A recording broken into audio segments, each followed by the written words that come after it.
Writing is said to be on the wall now for Sandile Mantsoe. The South Gauteng High Court has found him guilty of killing his ex-girlfriend Karabo Mokoena.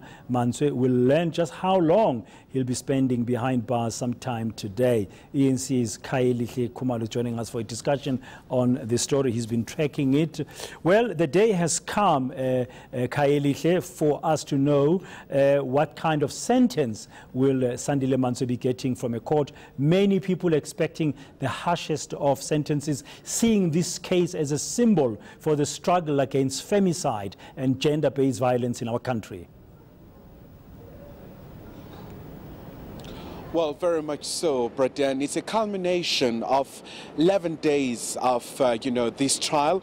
And of course, a lot of people are expecting the most harshest possible sentence to be meted out in this regard. And of course, in terms of the events, 10 of events yesterday, Braden, we saw Judge Johnson sending a very sharp message towards the accused, painting him as a very unreliable witness who was caught up in a web of lies, and also the whole theory and version of his account regarding the suicide, really just refuting the whole issue regarding the suicide in this regard, and also pointing to the fact that in most instances the accused resorted to fabrication to back up his deception, his lies regarding this very gruesome murder. And of course a number of reactions in so many quarters, Braden, and lots of people welcoming the sentence and saying, in a country that is facing an enormous challenge of femicide,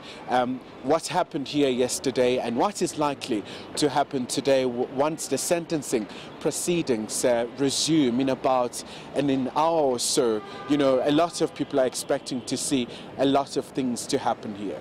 So there was a lot of relief by the Karabo Mokoena family and relatives who were in court yesterday when Sandile Mantsoe was convicted of a murder.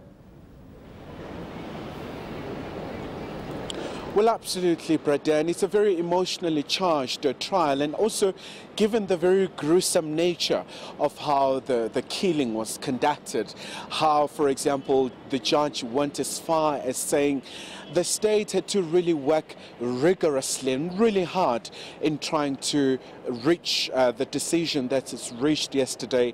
The body was bent beyond recognition.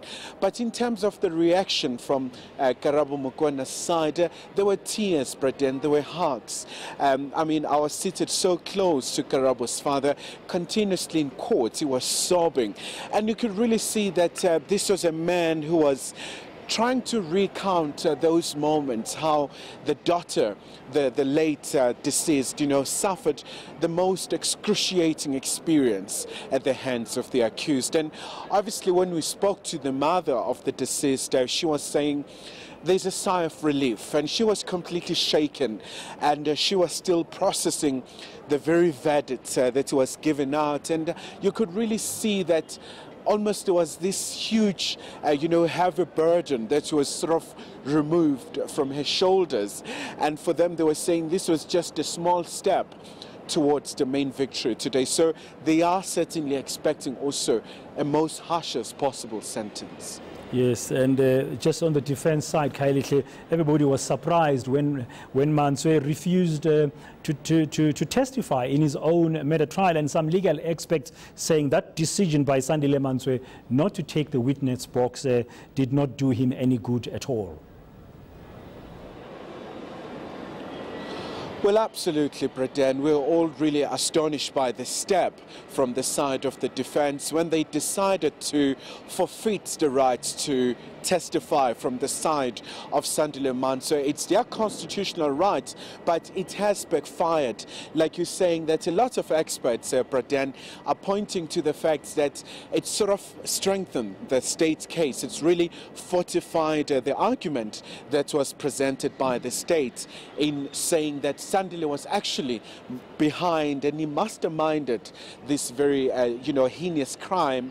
So by virtue of not taking the stand, That's really created a massive void, and it sort of created a lot of holes from their side in terms of trying to back up the argument of saying it must have been a suicide. But of course, Brendan, the judge was very categorical in saying that when you look back into the instance, for example, for Sandile Mantsoe to say Karabo had the stab wounds right in her neck, for him to go as far as getting rid of the body, that was a way from his side of trying to conceal a very substantial amount of evidence that, you know, he committed this crime and then he chickened out. So as a way of trying to hide his misdeed, so he had to go as far as throwing away the body, but not just that, you know, using an acid, the pool acid, and also using a tire and all sorts of paraphernalia to really make sure that he remove and expunges and really just getting rid